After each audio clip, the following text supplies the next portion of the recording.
we had just fired the gun, and there was one little hot ember just laying in there. If I don't cut off its oxygen supply, Sergeant Baker becomes Sergeant Lefty the rest of the war. Yeah, probably not a good idea. Next, I'm going to take my pit here, made of brass, bronze, or copper for the old iron guns, so it doesn't create a spark. I'm going to pop a hole in that powder charge.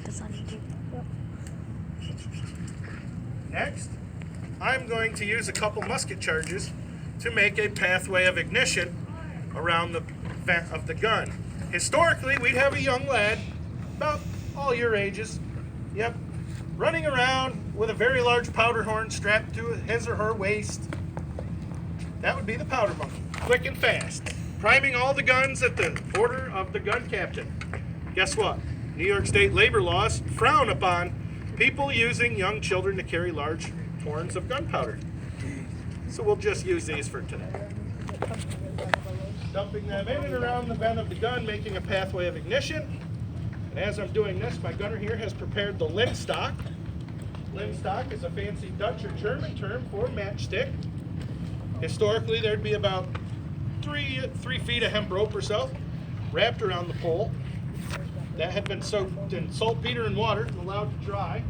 That would smolder rather than burn at the rate of about 1 inch an hour. Enough to get us through a good hot fight, I suppose. That small piece of cannon fuse used today burns much safer in the weather and the elements, and it helps us hopefully not burn down Fort William Henry again.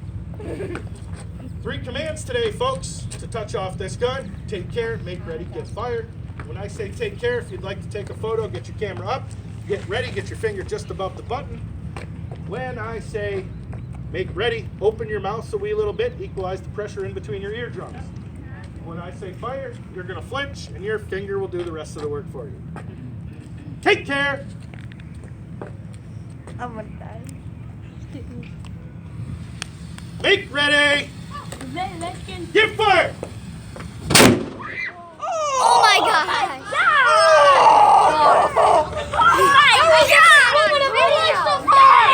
What do you think, guys? Can we have a round of applause for my gunner? Where is it? Wow! Congratulations! Stay back behind the line. Posting this on YouTube. All right, stay back, keep your toes behind the line until we tinfoil cannonball. All right, now we have to find this piece. Maybe back here somewhere. The crew grabs a hold of it, pushes it back into place, goes right back to work. The first man with that worm searching the piece for any remnants of that cloth bag or the charge that had been rammed down the barrel. What are they gonna do at Erie? I'm gonna raise my ass. Posting this on YouTube. What? Posting this on YouTube. Are they shooting it again? Maybe. Wait, are they doing it again? Yes, please.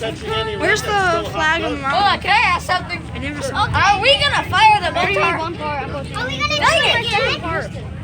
Oh yeah, Peel put the guys on. Can we do that again? No, If not yet. this doesn't get like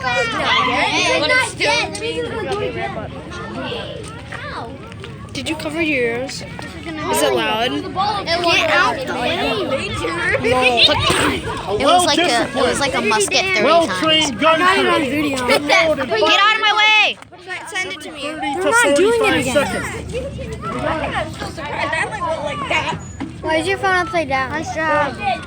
I want like The that. men here at Fort William Henry during the siege of August 1757 are not well-trained artillerymen. Look. There were a few from the Royal Navy here, but most of them were infantrymen, provincial soldiers like myself. And the cannon they were using, the 17 old iron guns that were here at Fort William Henry, I believe to have been stored underwater. Nobody wanted to use them, but unfortunately, we had to. As the French landed, about where the steeple pokes out of the treetops over there to the northwest, they started to dig trenches, coming around the south end of the lake in a fishhook formation. The men here at Fort William Henry went right to work, using their artillery, trying to slow that French advance. Unfortunately, they shot these guns, and then they failed to let them cool before firing another round.